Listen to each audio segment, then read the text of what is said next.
Désolé bien-aimé, il y a beaucoup de coupures. Donc, je vais m'arrêter là pour ce partage-ci. Donc, vraiment, à retenir trois choses. La première chose ici, c'est que, en tant qu'élu, nous ne devons pas confondre, bien-aimé dans le Seigneur, notre chair et notre esprit. Le véritable nous est esprit. C'est comme quelqu'un qui a une maison et qui vit à l'intérieur. La maison n'est qu'un corps, c'est physique, mais le véritable propriétaire, c'est celui qui vit à l'intérieur de la maison. Donc, nous sommes esprits et le corps physique n'est que le moyen par lequel nous appartenons à ce monde-ci.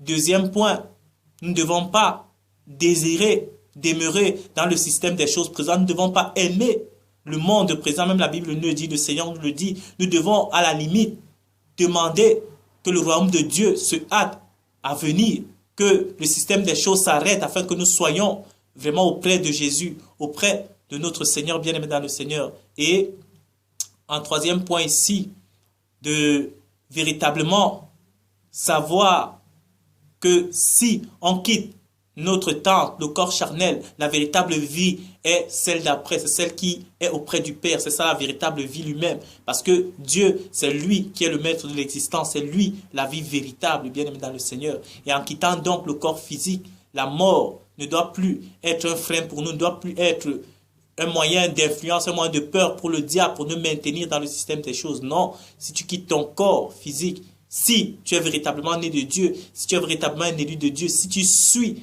comme modèle Christ venu sur la chair, bien-aimé dans le Seigneur, et qui a été ressuscité, tu iras auprès du Seigneur après ton départ du corps physique, bien-aimé dans le Seigneur. Donc, voilà un peu mon partage par rapport à ce que j'ai compris de en tout cas de ce petit partage, de ces petits versets ici, de 2 Corinthiens 5, du verset 1 au verset 10. Soyez bénis. Merci vraiment d'avoir pris de votre temps.